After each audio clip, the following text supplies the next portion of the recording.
আসসালামু আলাইকুম, সবাইকে শুভরাত্রি। সবাই কেমন আছেন?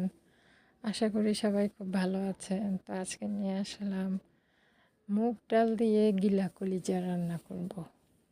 তো কোনো সময় আমিও খাইনি, আজকেই প্রথম রান্না করছি। এমনি মুরগি দিয়ে তো খাইছি, গরুর মাংস দিয়ে খাইছি, মুগ ডাল খাসির মাংস দিয়ে মুগ ডাল দিয়ে খাইছি, কিন্তু গিলা কলিজা দিয়ে খাইনি। তো আমার মনে হইলো যে খায় দেখি।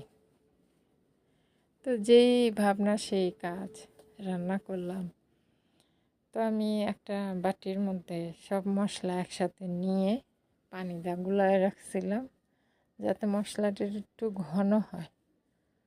তো পেঁয়াজের সাথে মশলাটা দিয়ে দিলাম, ভালো করে কষায়া আমি ডাল আর গিলা কলিজাটি দিয়ে ভালো করে কষাইলাম, একসাথেই কষাইছি।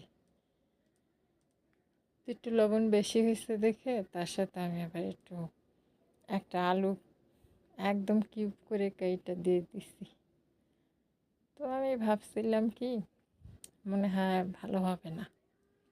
দুপুরবেলা রান্না করছিলাম, ভাবছি যে ভিডিওটা আজকে দুপুরেই দিব। তো ভাবলাম যে আগে খেয়ে দেখি। খাইয়ে দেখি যে আসলেই তো অনেক মজা হয়েছে। মানে নিজে রান্না করছি দেখে যে প্রশংসা করতেছি তা কিন্তু না, আসলেই খুব মজা হয়েছে। তাই আমি ভিডিওটা দিলাম। আমার কোনো জিনিস আমি আগে খাইয়ে দেখি, যদি ভালো হয় তাইলে আমি সেটার ভিডিও ছাড়ি, তাছাড়া কিন্তু ছাড়ি না। আর এমনিতেই আমার চেনা জানার লোকেরা বলে আমি নাকি আজগুবি কিছু রান্নাবান্না ছাড়ি। তো অনেকে বলে তোমার আর কি খাইতে মনে চায়, আর কীভাবে রান্না করতে মনে চায়। তো এগুলো যখন বলে তখন আমার কাছে কিন্তু খারাপ লাগে না, আমার কাছে আরও আনন্দ লাগে। আমি আরও বলি যে মানুষের মনের চাওয়ার কোনো শেষ নেই। যখন যেরকম আমার মনে চায় সেরকমই রান্না করে খাওয়া যায়। খাওয়া হচ্ছে মুখের স্বাদ।